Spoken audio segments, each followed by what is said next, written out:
So, first things first, Amanda, how are you? I'm good, thank you. How are you? I'm alright, thank you. What I want to start with is, and I'm going to pronounce this wrong, but you were raised in Bjorka? Yeah, that's okay. That's good. What was it like growing up there? It was kind of I was there all the time. I didn't see anything outside of it almost. So it was like it was a good type of prison, I think. Did it feel like a prison? No. Okay. To me, I was so happy there, but getting a little bit older, sometimes I think that maybe it wouldn't be a bad idea for me to get out of there. But anyway, I was happy then, so. But it's a really small town, I read. It's not even a town, I'd say. It's more of a village. It's, I think, I don't even know how many people, but it's like 40, somewhere between 40 and 60 maybe? Something like that. So, well, there's not much of a scene then to speak of, but how did music reach you? Were your parents into music a lot? Yeah, I think that they always liked music and liked listening to music, and especially my mother. She was that type of fan that you would want to have if you're a musician. Okay. She liked music very much, so she listened all the time and just made it very normal for us to hear music and to start a relationship, I guess, with music. And also the boredom, when you don't have nothing else to do. For me, it was easy to just walk up to the piano and sit there for a while. Did you like it? I didn't think of it in any way like negative or positive way. I didn't know anything else. Okay. Yeah. And well, you operated under Idiot Wind for a while. When did you discover Bob Dylan?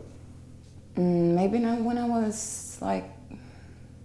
I mean, my parents listened to him, obviously, but for my own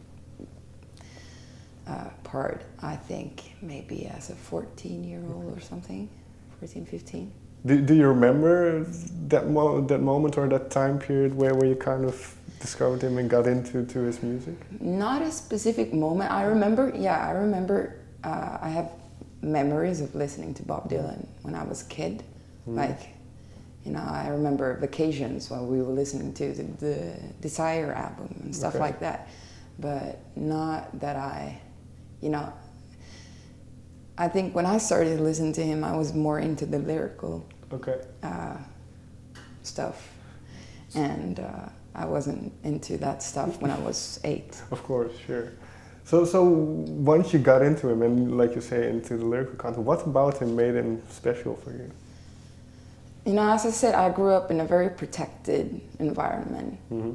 And I think that he showed me that you can actually know stuff about feelings and know stuff about people's experience all over the place, even if you haven't experienced it yourself. Sure. So I think it gave me some kind of hope, that you feel that you can be of use, not that you can help anyone, but that you can actually manage to get a sense of a situation. You can learn what it's like to lose someone or so, even if you haven't done it yourself.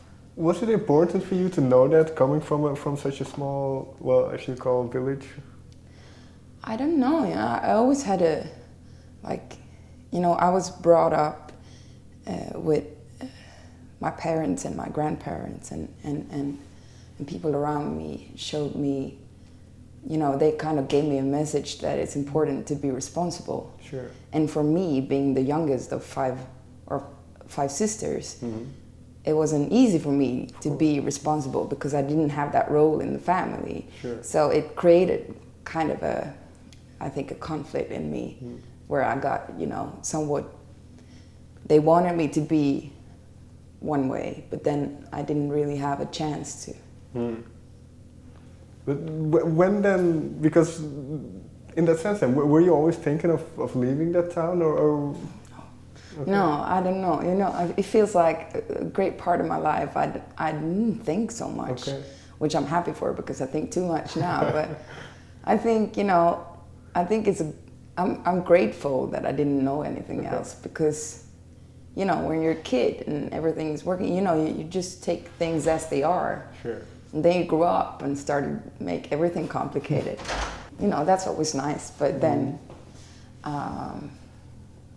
you grow up and you move away and you start to interact with people and things. And this is going to sound weird then maybe, but was it a bit of a culture shock then when you left? What was it? Did you have to get used to having a lot of people around? And well, I always had people around me, a lot of them, because I was raised in a big family. So when you grow up in a big family, you don't get so good at least for me, at, you know, making friends with one person, because you're so used to having so many people around you. So it's hard to, you know, you take things for granted. Then you move to a city and you want to, you know, make friends with people, and then it's hard because you don't have all of your tools, aka sisters, with you. And by what age did you leave? I think it must have been, well, I left for high school. Okay. Because I lived in another city, but I was, you know, I was more or less home all the time. But I moved to Gothenburg, which is a bigger city in Sweden, when I was about 20, maybe. Okay. And then by then, obviously, you were making music. So you mentioned liking Bob Dylan for his lyrics initially. Were you writing your own words down by that time, when you were 15 or so? Yeah, I was. Yeah. Okay. Do you remember what you were writing down? What kind of stuff? Pretty much the same as now. Okay. What did you get out of it? Sorry? What did you get out of writing it? That's such a hard question, because it feels, you know, I don't know if it's, many people say therapy, and of course, yeah, that's the way to put it, but I don't know why I write. Okay, it just happened. Yeah, and it's not I don't mean to, you know, put any magic to it or anything like that. It's just like it's an ordinary thing, I think, and it's a natural thing. So was it for you then just as natural to get music involved as well? Yeah, I always wrote music at the same time as the lyrics. But yeah, or that's not completely true. I do write lyrics as well. But I like writing lyrics that makes me laugh, you know? Just having, it's like playing a TV game or something. Okay. You're just hanging out with yourself. Did it take you long? Because I can imagine then, come from where you came from, it might be difficult to present your songs to other people. Yeah. I think it's still hard to present me as a person. Or, why? Yeah, I'm just that type of person. I don't, you know, I'm an insecure human being like most of us are. And sometimes, you know, sometimes you wonder why you get up on the stage with those, you know. But it's the same thing, you know, it's something that I just do. But yeah, what happens when you ask yourself that question? What do you do to convince yourself to go up on stage? I remember when I was teaching myself to snowboard. Then I just, you know, I was scared because your legs, you know, you tie them up and you can't get them away, and then you know, throw yourself out a slope. But I just made up like 3 words in Swedish that I kept saying to myself. It was like lean, courage, and turn. And I did that, and I managed to learn how to snowboard. And I think I do the same. I just throw myself out there and try to convince myself and maybe also the audience that I don't care that much. Do you remember your first performance?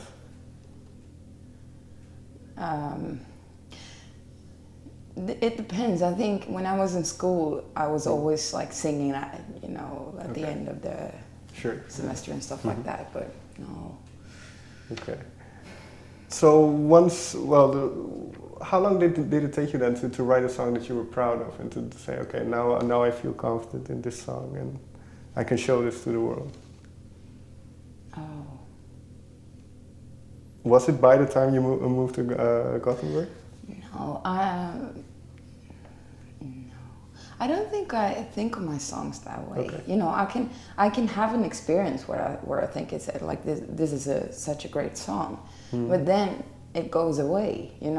I can look back on things I've done and I can be proud of it because I did the work of it, and I can be I can be happy with lyrics or melodies like that, but I think I have a hard time I think I try to focus more on the work I do than the actual things. I think it's easier for me because if I start to look into the songs too much, it's not good for me because then I'll find everything that's wrong with it.